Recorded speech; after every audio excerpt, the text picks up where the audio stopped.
सबसे बड़े लोकतंत्र के दो आधार स्तंभ है भारत के, जवान और किसान।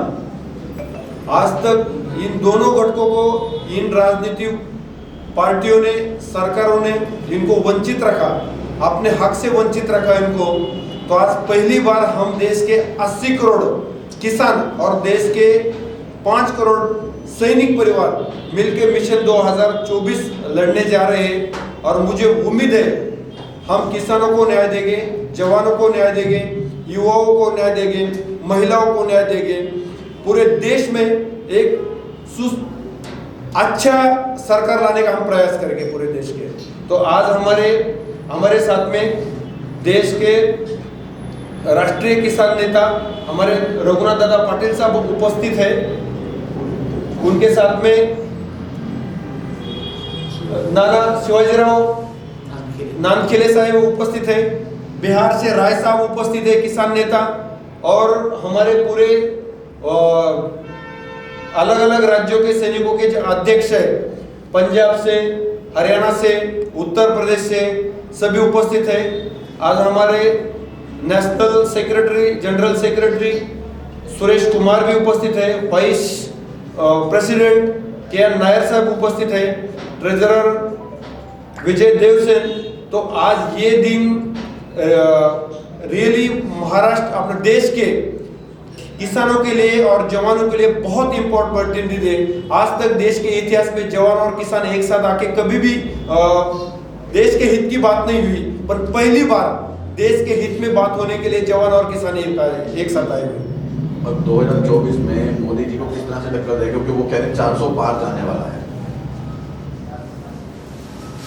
कहने के लिए तो सब कह सकते हैं। आपको पता है इस देश में 80% किसान है और जवान तो इस देश में कमी है, पर फिर भी इस देश में जवान और किसान एक साथ आने के बाद इस देश का जो 400 पार हो सकता है वो बोलते हैं, तो वो आंकड़ा किसका पार हो तो जनता ही दिखा देगी इस बार।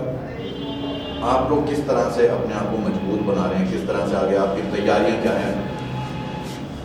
हमारी तैयारी, हम गांव-गांव तक अपना मैसेज भेज रहे हैं। अभी हर गांव में किसान और हर गांव में जवान है।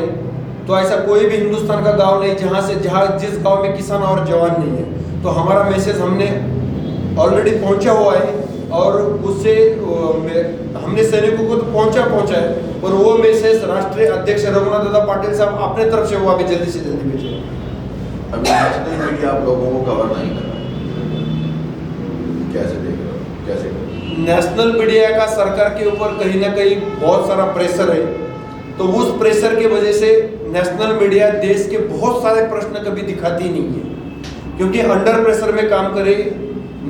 मीडिया ये देश का चौथा आधार स्तंभ है, पर वो अपना चौथा आधार स्तंभ का काम बिल्कुल सही तरीके से नहीं कर रहे। कहीं ना कहीं वो प्रेशर में अपना काम कर रहे हैं।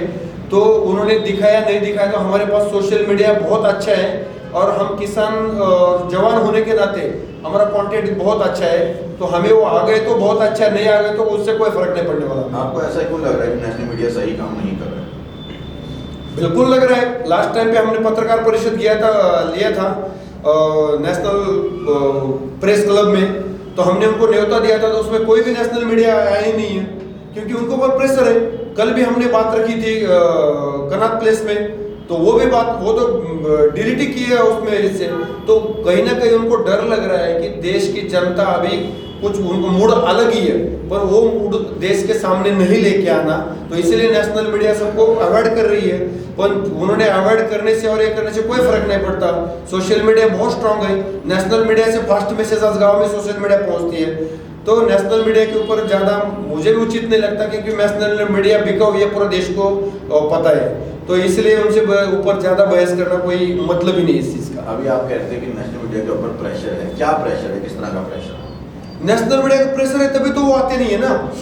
सरकार का प्रेशर है उनके ऊपर, उनको दिखाना है, उनको सिर्फ सरकार को जो चल रहा है वही दिखाना है।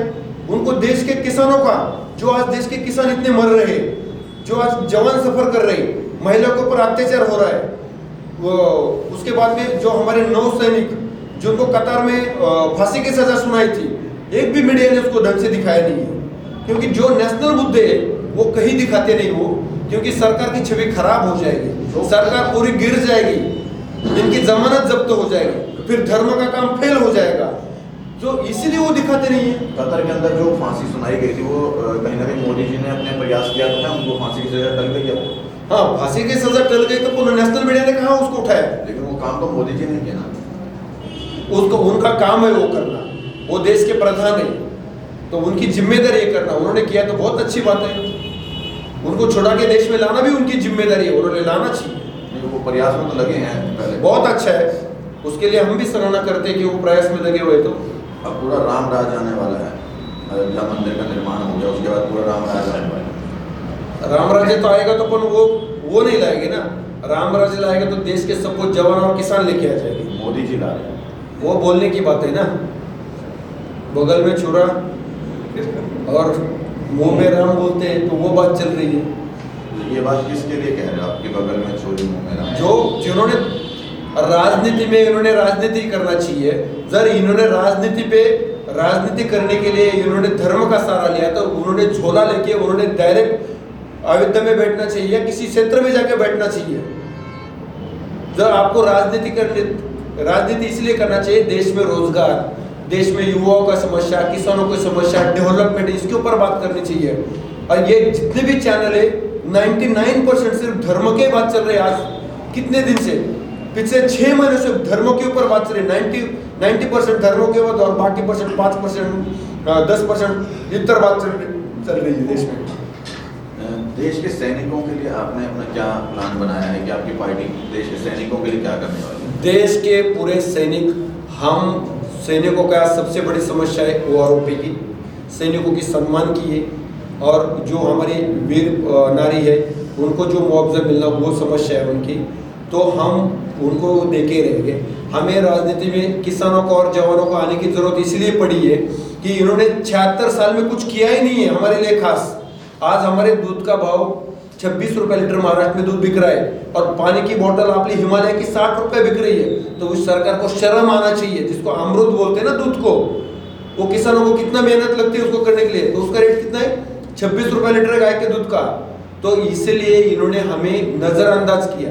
इन सरकारों ने हमें नजरअंदाज, सिर्फ हमें नजरअंदाज नहीं, इन्होंने जनता को भी नजरअंदाज किया।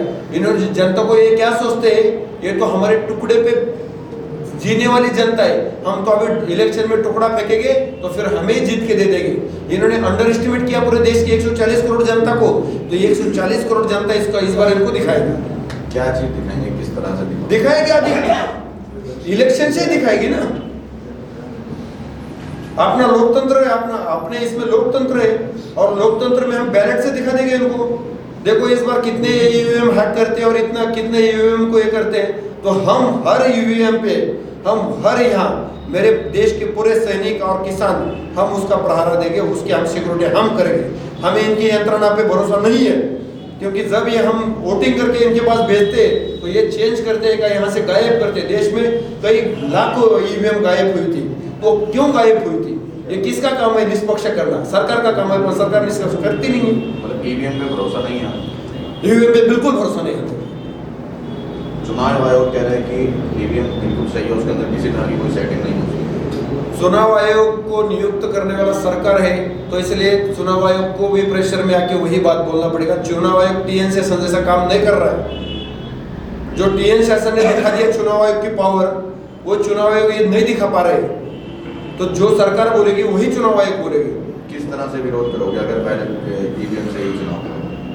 देखो हमने अपना विरोध तो किया हुआ है, धरने आंदोलन हमने किए हुए ईवीएम के लिए बहुत सारे किए हुए हैं।